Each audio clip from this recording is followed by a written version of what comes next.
नमस्कार, दिन के 1 बज चुके हैं और मैं हूं आपके साथ राधा अग्रवाल और आप देख रहे हैं विस्तार न्यूज। बुलेटिन की शुरुआत करेंगे इस वक्त की सबसे बड़ी खबर से। आपको बता दें कि शिवराज सिंह चौहान ने कांग्रेस के ऊपर जमकर हमला बोला है। विदिशा में पूर्व सीएम शिवराज सिंह चौहान ने बीजेपी कार्यकर्ताओं से कांग्रेस कार्यकर्ताओं को पार्टी में लाने की अपील की है। तो उन्होंने कहा है कि कांग्रेस का नेतृत्व अप्रासंगिक हो गया है, तो उल्टे सीधे निर्णय ले रहे हैं। इसी के साथ जो कांग्रेस के विचारवान कार्यकर्ता हैं वो बीजेपी में आ रहे हैं। इसी दौरान शिवराज सिंह चौहान ने बीजेपी में आए कांग्रेसियों को इशारों ही इशारों में विभीषण भी बता दिया। तो उन्होंने राम रावण युद्ध का जिक्र करते हुए कहा कि विभीषण ने अमृत कुंड पर तीर चलाने की बात कही थी।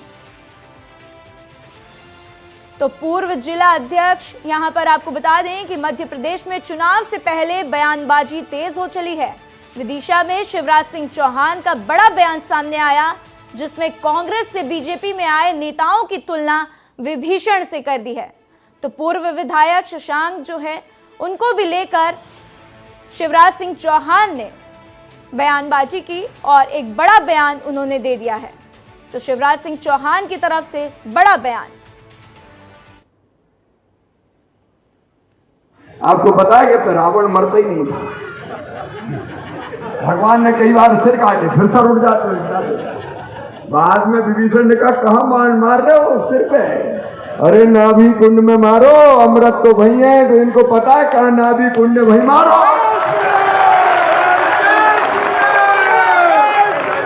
अब अपन को दिक्कत थोड़ी बताने वाले आ गए। अपन को रिकॉर्ड ऐसे ही बनेगा, शशांक जी राकेश जी वैसे नहीं बनेगा। और इसलिए अब अपन को सारी चीजें पता चल जाएंगी। तो आइए इस खबर पर विस्तार से समझते हैं हमारे सहयोगी अंचल शुक्ला से। अंचल, इतना बड़ा बयान शिवराज सिंह चौहान का, क्या कुछ कहेंगे आप? राधा, एक बड़ी प्रचलित सी कहावत है कि घर का भेदी लंका ढाए, और वह है विभीषण, जिसे घर का भेदी कहा गया था। सामाजिक मायनों में इसे ठीक नहीं मानते, लेकिन जिस मामले में यह कहावत बनाई गई है, राम काज में विभीषण ने बहुत बड़ा योगदान दिया था लंका ढहाने में। शिवराज जी का शायद यही अर्थ रहा होगा कि कांग्रेस की लंका ढहाने में ये जो कांग्रेस से भाजपा में आए हुए लोग हैं, ये वहां का कुछ ना कुछ ऐसा बताएंगे, अंदर की बात बताएंगे, जिससे कि कांग्रेस की लंका ढहाई जा सके। और ऐसा ही है, कोई पहली बार नहीं कहा है। ज्योतिरादित्य सिंधिया भी जब भारतीय जनता पार्टी में शामिल हुए थे और मध्य प्रदेश में कांग्रेस की सरकार गिर गई थी, उस समय भी उन्होंने कहा था, उनको विभीषण की संज्ञा से नवाजा था। तो अगर विभीषण की बात की जाए तो उनका कहने का तात्पर्य यही हुआ होगा, और रावण से तात्पर्य उनका निश्चित रूप से कांग्रेस पार्टी से होगा, जिसकी की लंका ढहाने की बात कर रहे हैं। और कांग्रेस पार्टी से आए हुए बीजेपी में जो लोग हैं, उनके माध्यम से अंदर की खुफिया जानकारी और उनके राज भारतीय जनता पार्टी तक आएंगे, और इसके बाद वो उसके किले को ढहाने में मदद मिलेगी। शिवराज जी के कहने का यही मतलब रहा होगा, मुझे ऐसा लगता है। ज्योतिरादित्य सिंधिया ने भी भारतीय जनता पार्टी का जब दामन थामा था, और आपको याद होगा मध्य प्रदेश से कमलनाथ की सरकार गिर गई थी और आज तक वो वापसी नहीं कर पाई है। और लगातार लोकसभा चुनाव के पहले एक से एक पदाधिकारी, राजनीतिक कार्यकर्ता, विचारक, थिंक टैंक, जो भी मान लें, मध्य प्रदेश में जिस तरीके से कांग्रेस पार्टी के अंदर भगदड़ मची और भारतीय जनता पार्टी में जाने का सिलसिला चल रहा है, उनको एक हिसाब से विभीषण की संज्ञा से नवाजा है शिवराज सिंह चौहान ने। राधा, बिल्कुल अंचल, लेकिन ये जो बयान है, घर का भेदी लंका ढाए, जैसा कि आपने बताया, और खुद शिवराज सिंह ने विभीषण कह दिया, तो क्या लगता है, क्या ये गलत है? क्योंकि कहीं ना कहीं कांग्रेस के कुछ नेता जो बीजेपी ज्वाइन कर रहे हैं, ऐसी बातें तो सामने आएंगी ही कि अंदर की कुछ खबरें वो बीजेपी को दे दें। अंचल,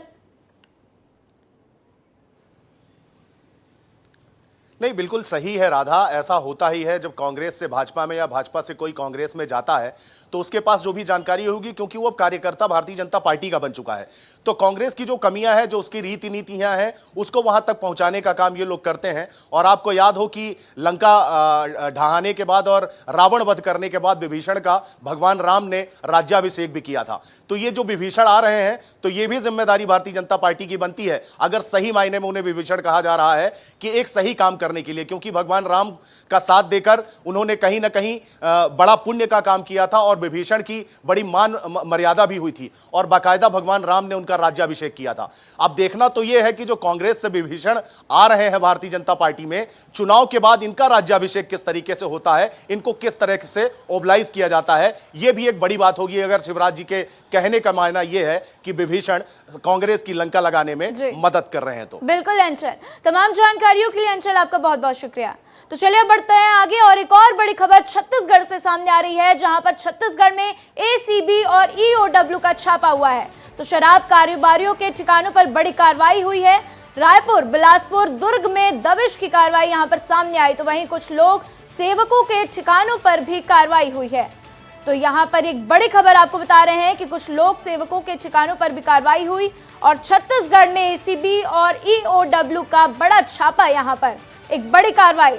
तो चुनाव से पहले प्रशासन का हथौड़ा चला है, जिसमें बघेल के करीबियों के घर एसीबी का छापा पड़ा।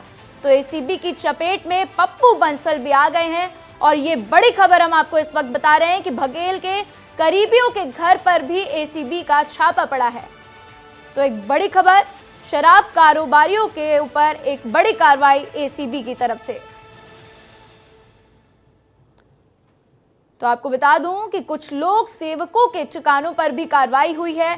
कल ही अनिल टुटेजा को लेकर बड़ी खबर सामने आई थी और अब एक बार फिर ये खबर सामने आई है कि शराब कारोबारियों के ठिकानों पर बड़ी कार्रवाई की गई है।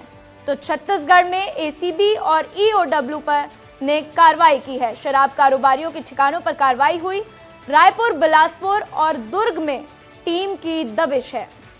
तो एक बड़ी खबर हम आपको दे रहे हैं। तो कुछ लोग सेवकों के ठिकानों पर भी कार्रवाई की गई और चुनाव से पहले प्रशासन का यहां पर बड़ा हथौड़ा चला है।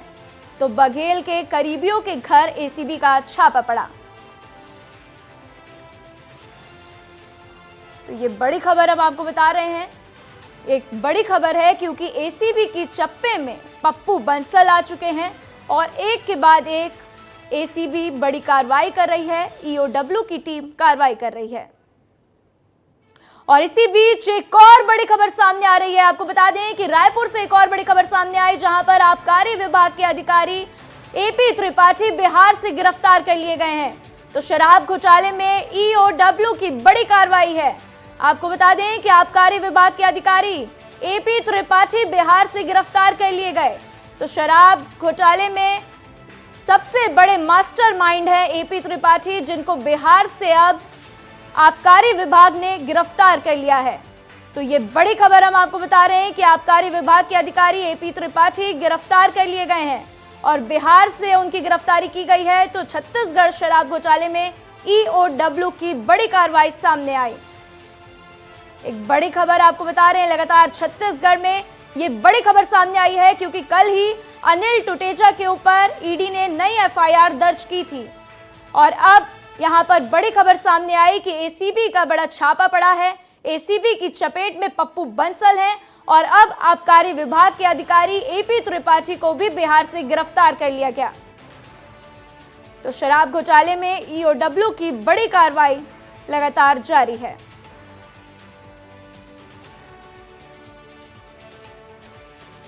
तो छत्तीसगढ़ में एसीबी और ईओडब्ल्यू का छापा है। शराब कारोबारियों के ठिकानों पर बड़ी कार्रवाई की गई है। तो आइए इस खबर पर विस्तार से समझते हैं दिलीप शर्मा से। दिलीप, क्या कुछ जानकारी मिल रही है? आबकारी विभाग के अधिकारी एपी त्रिपाठी बिहार से गिरफ्तार कर लिए गए हैं, इनको मास्टरमाइंड बताया जाता है। दिलीप, क्या कुछ जानकारी? देखिए, छत्तीसगढ़ में जब से शराब घोटाला पर ईडी ने जब कार्रवाई की, ईडी ने जब इस पर मामला पंजीबद्ध किया, उसके बाद फिर एसीबी और ईओडब्ल्यू ने भी संयुक्त कार्रवाई करना शुरू कर दिया। लगातार जो इस पे जुड़े लोग हैं उन पे अरेस्ट कर रही है एसीबी और ईओडब्ल्यू की टीम और लगातार उनके घरों और ठिकानों पर छापा मार रही है। इस वक्त मैं भिलाई के कुर्सीपार इलाके में खड़ा हूं, जहां ये पप्पू बंसल का घर है। यहाँ भी ईओडब्ल्यू की टीम और एसीबी की टीम संयुक्त रूप से पहुंची थी और जब यहाँ पे दोनों टीम पहुंची थी तो उस वक्त घर पर कोई नहीं था। तो इसलिए ईओडब्ल्यू और एसीबी की टीम ने इसके सारे दरवाजों को सील कर दिया है। देखिए हम आपको तस्वीर दिखा रहे हैं। यहाँ पे जब घर पे जब कोई नहीं था तो टीम यहाँ पहुंची और घर को बाहर से सील कर दिया और साथ ही एक नोटिस भी चस्पा किया है। नोटिस मैं आपको दिखाना चाहूंगा। ये नोटिस में आप देखिए, यहाँ पे नोटिस चस्पा किया गया है जिसमें लिखा है मुख्य राज्य आर्थिक अपराध ब्यूरो और anti corruption bureau Chhattisgarh Raipur. Notice प्रति श्री लक्ष्मी नारायण बंसल उर्फ पंपू बंसल, दीनदयालपुरम, न्यू कुर्सीपार, दुर्ग, भिलाई दुर्ग, छत्तीसगढ़। अब उसमें लिखा गया है थाना राज्य आर्थिक अपराध अवरक्षण एवं anti corruption bureau Chhattisgarh Raipur के अपराध क्रमांक 04/2024 धारा 7, 12 और तमाम धाराओं पर लिखा गया है। उसमें नोटिस चस्पा किया गया है जिसमें लिखा है कि वारंट मकान की तामीली वारंट दिनांक 10/4/2024 जारी किया गया था। आज दिनांक 11/4/2024 को सर्च टीम द्वारा आपका घर बंद होना पाया गया, अतः समक्ष साथ ही घर आपका घर सील किया गया है। कृपया ईओडब्ल्यू और एसीपी रायपुर को सूचना दिए बिना घर का ताला ईओडब्ल्यू और एसीपी रायपुर की सर्च टीम द्वारा लगाया सील ना खोले। ये एसीपी और ईओडब्ल्यू की टीम ने ये चस्पा किया गया है। यहाँ पे आप नोटिस देखिए। अब मैं घर दिखाता हूँ। ये पप्पू बंसल का घर है। देखिए ये घर है, एक गेट ये है और एक गेट वो है जहां वहां भी ईओडब्ल्यू और ईसीबी की टीम ने सील कर दिया है। तो कहीं ना कहीं एंटी करप्शन ब्यूरो और ईओडब्ल्यू की टीम लगातार जो शराब घोटाले से जो जुड़े लोग हैं उनके घरों पर दबिश दे रहा है। इसी तरह भिलाई में अभी विजय भाटिया के घर भी ईओडब्ल्यू और एंटी करप्शन की टीम पहुंची है, वहां भी कार्रवाई चल रही है। फिलहाल भिलाई दुर्ग में 2 बड़ी कार्रवाई ईओडब्ल्यू और एंटी करप्शन ब्यूरो की टीम ने की है। हालांकि पप्पू बंसल के घर पे कोई नहीं मिला तो इस घर पर सील लगा दिया गया और नोटिस चस्पा कर दिया गया। ठीक है दिलीप, हमारे साथ मृगेंद्र भी हमारे साथ जुड़ चुके हैं। मृगेंद्र, आपसे जानना चाहेंगे कि कहां छापा पड़ा। अभी दिलीप जो है पप्पू बंसल के घर के बाहर हैं, उन्होंने विजुअल से भी दिखा दिया और समझा दिया कि जो नोटिस उनके घर के बाहर लगा है उसमें क्या कुछ लिखा है। अब आपसे जानना चाहूंगी कि अब कहां और छापा पड़ा है मृगेंद्र। देखिए, जो ईओडब्ल्यू की टीम ने छापा मारा है वो रायपुर, दुर्ग, भिलाई और बिलासपुर में है। ये इन जगहों पे कुल टोटल 12 स्थानों पर एक साथ कार्रवाई की गई है। ये ठिकाने पप्पू बंसल और विजय भाटिया के हैं। इन लोगों को ईओडब्ल्यू की टीम लगातार नोटिस पर नोटिस दे रही थी, नोटिस पर नोटिस दे रही थी, लेकिन न तो पप्पू बंसल हाजिर हुए न विजय भाटिया गए। तो अब इन लोगों के ठिकानों पर कार्रवाई की गई है। इसी खबर में एक और नया अपडेट है। शराब घोटाले में एपी त्रिपाठी जो कि आबकारी विभाग के अधिकारी थे, वो फरार चल रहे थे, लंबे समय से फरार चल रहे थे। उनकी भी गिरफ्तारी आज की गई है। सुबह 4 बजे गिरफ्तारी हुई है। ईओडब्ल्यू की टीम ने पटना से गिरफ्तारी की है। तो कुल मिलाकर आज रायपुर, बिलासपुर, दुर्ग, भिलाई के साथ साथ पटना में भी कार्रवाई की गई है और ये कार्रवाई और भी बढ़ सकती है ऐसा बताया जा रहा है, क्योंकि इस पूरे घोटाले में 70 लोगों पर एफआईआर है और ये लोग वही लोग हैं जिन पर ईओडब्ल्यू मृगेंद्र, आप तो इस खबर के एक्सपर्ट हैं। मृगेंद्र, आपसे जानना चाहूंगी कि आप तो इस खबर के एक्सपर्ट हैं। एपी त्रिपाठी को बिहार से गिरफ्तार कर लिया गया है। अब वो मुख्य आरोपी और कौन-कौन है जिनके ऊपर तलवार लटक रही है मृगेंद्र? देखिए, इस घोटाले में ईडी और ईओडब्ल्यू ने जो मुख्य आरोपी बनाया वो 3 लोगों को मास्टरमाइंड बताया है। उसमें रिटायर्ड आईएएस अनिल टुटेजा हैं, एपी त्रिपाठी हैं और अनवर ढेबर। अनवर ढेबर अभी जेल में है। ईओडब्ल्यू की टीम उनसे पूछताछ कर रही है, रिमांड पर ली हुई है। इसके बाद एपी त्रिपाठी की आज सुबह गिरफ्तारी हुई है। अब अनिल टुटेजा की गिरफ्तारी हो सकती है, ऐसी चर्चा है, ऐसा ईओडब्ल्यू के अधिकारी बोल रहे हैं, क्योंकि ईडी ने कल ही उनके ऊपर एक और नई एफआईआर दर्ज की है। कुल मिलाकर अनिल टुटेजा और उनके बेटे और जो 70 लोगों के नाम हैं वो लोग इस रडार में आ सकते हैं। ठीक है मृगेंद्र, दिलीप के पास एक बार फिर चलते हैं। दिलीप, आपसे जानना चाहूंगी कि चुनाव से पहले एक बार फिर एसीबी और ईओडब्ल्यू काफी एक्टिव हो गई है। अभी आपने पप्पू बंसल के घर के बाहर से मुझे अपडेट दिया, विजुअल्स दिखाए, अभी क्या जानकारी, इससे क्या कुछ असर पड़ने वाला है दिलीप? देखिए, निश्चित तौर पर चुनाव, हम जब विधानसभा चुनाव का जब कवर कर रहे थे 2023 में, तो उस समय तत्कालीन मुख्यमंत्री भूपेश बघेल ने कई बार बयान दिया था कि देखिए जैसे जैसे चुनाव नजदीक आएंगे यहाँ पर जांच एजेंसियों की टीम लगातार छापेमार कार्रवाई करेगी। फिलहाल अभी लोकसभा चुनाव है, लोकसभा चुनाव में भी यही देखने को मिल रहा है कि छत्तीसगढ़ में जो भी केस दर्ज हुए हैं, घोटालों से जुड़े केस है, उस पर जो भी जांच एजेंसियां है वो अब कार्रवाई तेज कर दी है। तो ये जो कार्रवाई आज की जो हुई है वो शराब घोटाले को लेकर हुई है, और इस पे शराब घोटाले में जिन लोगों का नाम ईओडब्ल्यू एसीबी ने दर्ज किया है उनके ठिकानों पर छापामार कार्रवाई की है। हालांकि यहाँ पप्पू बंसल के घर पे कोई नहीं मिला, इसलिए उसके घर को सील कर दिया गया है। जैसे कि नोटिस में ईओडब्ल्यू एसीबी ने जो नोटिस दिया है उसमें लिखा गया है कि बार बार आपको सम्मन भेजा जा रहा था, 10 तारीख को आपको पेश होना था, लेकिन तमाम आप पेश जानकारियों नहीं के लिए हुए। दिलीप आपका बहुत बहुत शुक्रिया। आपको भोपाल से एक बड़ी खबर सामने आ रही है। आपको बता दें कि आरजीपीवी घोटाले से जुड़ी हुई बड़ी खबर सामने आई, जिसमें भोपाल के आरजीपीवी राजीव गांधी प्रौद्योगिकी विश्वविद्यालय घोटाले में तत्कालीन कुलपति को गिरफ्तार कर लिया गया है और आज रायपुर से भोपाल लाया जाएगा और इनको गिरफ्तार कर लिया गया है। कुलपति को शाम 4 बजे तक प्रोफेसर सुनील कुमार गुप्ता को लाया गया। तो वहीं भोपाल रायपुर से हम आपको एक खबर सामने बता रहे हैं कि रायपुर से आरजीपीवी घोटाले मामले में हुए हैं गिरफ्तार। तो 1 महीने से रिश्तेदार के घर पर अपना जीवन यापन कर रहे थे, फरार थे, और अब इनको गिरफ्तार कर लिया गया है। तो ये बड़ी खबर आपको बता रहे हैं कि रायपुर से हुई आरोपी कुलपति सुनील गुप्ता की गिरफ्तारी, लेकिन 20 करोड़ रुपए के घोटाले का इनके ऊपर आरोप है और मामले में अब भी 2 आरोपी फरार हैं। तो ये बड़ी खबर सामने आ रही है कि आज शाम 4 बजे सुनील कुमार गुप्ता को भोपाल लाया जाएगा।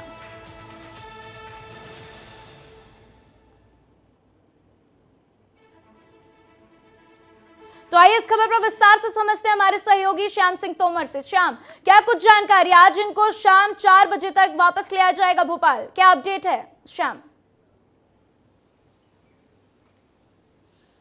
देखिए राधा, ये बड़ा मामला है। अगर देखा जाए तो आरजीपीवी में जो घोटाला हुआ है, हालांकि अभी ऑन रिकॉर्ड 20 करोड़ कहा जा रहा है, लेकिन पर्दे के पीछे की जानकारी ये है कि ये कई 100 करोड़ का घोटाला भी हो सकता है।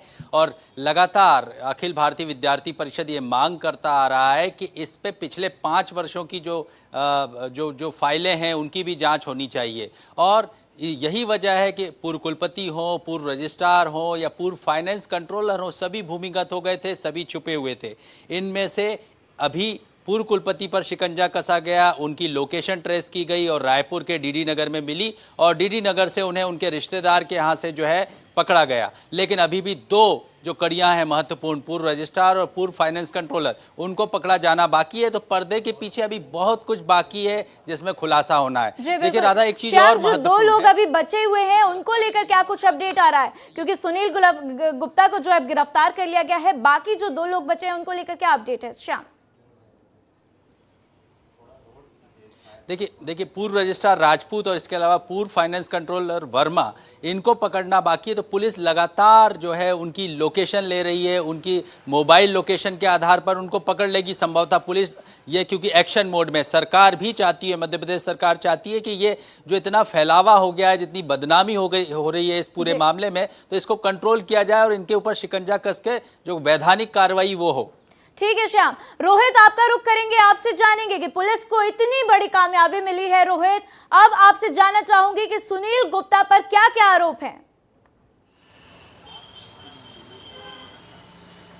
बिल्कुल, देखिए राधा, 1 महीने से वो रायपुर में जो है वो फरारी काट रहे थे और जो जानकारी रायपुर एसएसपी संतोष सिंह से मिली है उसके मुताबिक रायपुर के डीडी नगर थाना क्षेत्र के अंतर्गत में वो गिरफ्तारी की गई है। तकरीबन सुबह 4 से 5 बजे के आसपास जो है ये गिरफ्तारी की गई है और एक रेसिडेंशियल अपार्टमेंट में वो लगभग 1 महीने से यहाँ रह रहे थे। मामला बड़ा था, मामला गंभीर था, जिसके चलते भोपाल से टीम जब आई, कल शाम को वो टीम जो है वो रायपुर पहुंची और टीम पहुंचने के बाद में वो लोकेशन ट्रेसिंग के आधार पर जो है वो लगातार तफ्तीश कर रही थी और तफ्तीश करने के बाद में एक्यूरेट लोकेशन पर पहुंची और वहां से उनको गिरफ्तार किया गया। और मामले की गंभीरता को देखते हुए कि सूचना लीक ना हो जाए और अगर ये सूचना उन तक पहुंचती है, सुनील गुप्ता तक पहुंचती है, तो वो फिर कहीं फरार ना हो जाए, इसके लिए जो डीडी नगर थाना है वहां पर भी किसी तरह की सूचना इसके लेकर नहीं दी गई थी। इसके अलावा जो शहर के दोनों एसपी हैं उनको भी इस बात की सूचना नहीं दी गई थी। सिर्फ जो रायपुर के एसएसपी हैं संतोष सिंह, उनको सूचना दी गई थी और सूचना के आधार पर जो है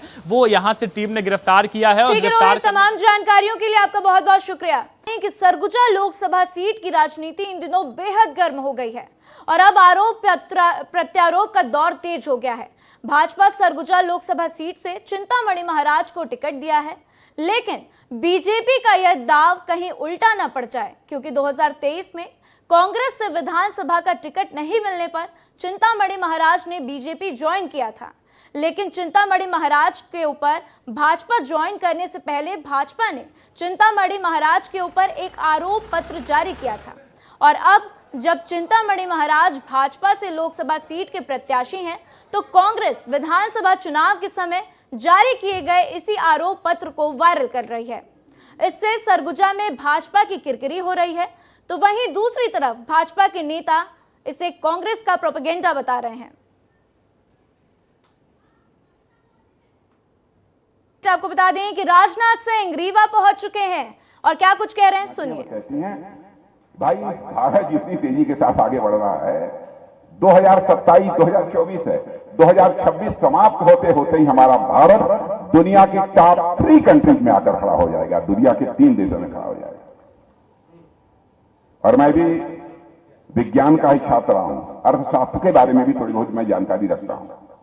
मैं भी कह रहा हूं कि विश्वास के साथ जिस तरीके से नहीं, हमको नहीं चाहिए कुछ अर्थव्यवस्था आगे बढ़ रही है बहनों भाइयों, 2047 में भारत विकसित भारत बन जाएगा, जो हमारे प्रधानमंत्री जी का सपना है।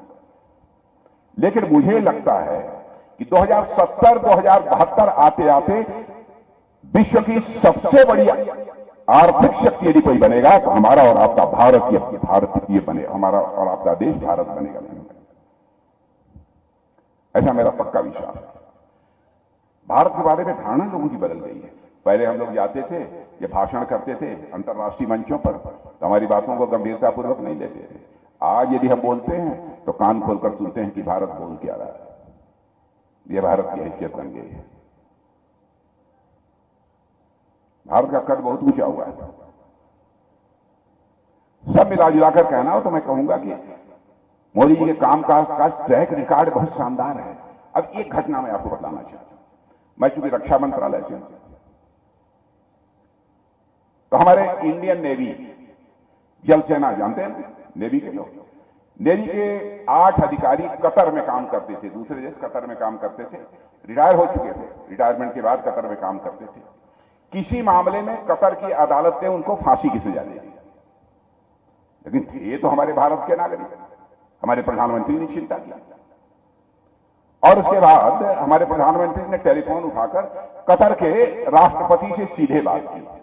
और बहनों भाइयों, आपको जानकर खुशी होगी, अदालत का फैसला था, लेकिन कतर के राष्ट्रपति ने हमारे नौसेना के 8 अधिकारियों को माफ कर दिया और वो फिर कतर से चलकर भारत आ गए। यह भारत की हैसियत बनी है दुनिया में। यह कोई छोटी बात नहीं है। ऐसी कई घटनाएं, ऐसे रूस और यूक्रेन की जब लड़ाई चल रही थी, अभी चली रही है, 2 साल से चल रही, जब शुरू हुई थी तो हमारे देश के लगभग वहां पर 26-27 हजार बच्चे रहते हैं। उनके माता पिता शोर मचाने लगे कि कब हमारे बच्चे की जान चली जाए। वहां कुछ कहा नहीं जा सकता, क्योंकि रूस से भी मिसाइल चल रही थी, यूक्रेन से मिसाइल, बम, गोले बारूद सब कुछ चल रहे थे। तो लोगों ने कहा, मोदी जी चाहे जैसे भी हमारे बच्चे को यूक्रेन से निकालकर बाहर ले आइए, क्योंकि इनके बच्चे पढ़ रहे थे, कोई मेडिकल की पढ़ाई कर रहा था, कोई इंजीनियरिंग की पढ़ाई कर रहा था। जिस काम को दुनिया में कोई नहीं कर पाया, हमारे प्रधानमंत्री ने टेलीफोन उठाया, रूस के राष्ट्रपति मिस्टर पुतिन से बात की, यूक्रेन के राष्ट्रपति मिस्टर जेलेंस्की से बात की, और अमेरिका के राष्ट्रपति मिस्टर बाइडेन से बात की।